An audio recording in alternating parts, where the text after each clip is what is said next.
Cabin mate 24 hours study hall and work space mobile app download చేసుకుని ఇప్పుడే మీ cabin book చేసుకోండి. పహల్గాం ఉగ్రదాడితో భారత్ పాక్ల మధ్య తీవ్ర ఉద్రిక్త పరిస్థితులు చోటు చేసుకుంటున్న వేళ కీలక పరిణామం చోటు చేసుకుంది. ఉగ్రదాడికి భారత్ ప్రతీకార చర్యలు చేపట్టింది.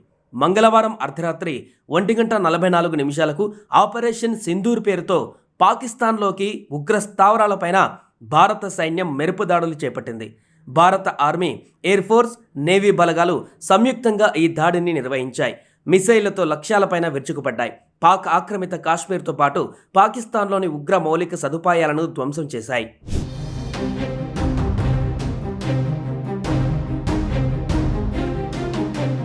ఆపరేషన్ సింధూర్ పైన ప్రధాని మోదీ ప్రత్యక్షంగా పర్యవేక్షించారు. ఆపరేషన్ ప్రారంభం నుండి ప్రధాని మోదీ అర్ధరాత్రి పర్యవేక్షిస్తూనే ఉన్నారు. ప్రధానమంత్రి నివాసం నుండే మొత్తం ఆపరేషన్ను ప్రధాని మోదీ గమనిస్తున్నారు. అదే సమయంలో ఎన్ఎస్ఏ అజిత్ దోవల్ కూడా ఆపరేషన్కు సంబంధించి సమాచారాన్ని ప్రధాని మోడీకి నిరంతరం అందిస్తున్నారు. పహల్గాం ఉగ్రదాడి జరిగిన 15 రోజుల తర్వాత భారతదేశం ప్రధాన చర్యలు తీసుకుంది. తెల్లవారుజామున 1:28 భారత సైన్యం ఆపరేషన్ సింధూర్ను ప్రారంభించింది. దీనిలో ఉగ్రవాది హఫీజ్ సయీద్ దాక్కున్న ప్రదేశాలు ధ్వంసమయ్యాయి. ఉగ్రవాది మసూర్ అజార్ స్థావరాలు కూడా ధ్వంసమయ్యాయి. పహల్గాం ఉగ్రదాడి జరిగిన 15 రోజుల తర్వాత భారతదేశ ప్రధాన చర్యలు తీసుకుంది. తెల్లవారుజామున 1:28 భారత సైన్యం ఆపరేషన్ సింధూర్ను ప్రారంభించింది. దీనిలో ఉగ్రవాది హఫీజ్ సయీద్ దాక్కున్న ప్రదేశాలు ధ్వంసమయ్యాయి.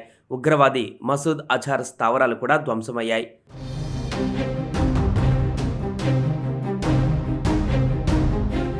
భారత కాలమానం ప్రకారం ఈ దాడులు తెల్లవారుజామున 1:28 నుంచి 1:32 మధ్య జరిగాయి. ఈ దాడిని గగనతలం నుండి భూమికి ప్రయోగించే క్షిపణితో నిర్వహించారు.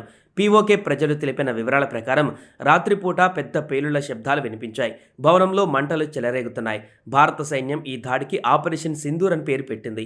ఆపరేషన్ నిర్వహిస్తున్నప్పుడు సైన్యం ఇలా చెప్పింది: న్యాయం జరిగింది, జై హింద్. ఈ ఆపరేషన్లో ఉగ్రవాదుల స్థావరాలను మాత్రమే లక్ష్యంగా చేసుకున్నట్లు భారత సైన్యం ఒక ప్రకటన విడుదల చేసింది. పాకిస్తాన్ సైనిక స్థావరాన్ని లక్ష్యంగా చేసుకోలేదు.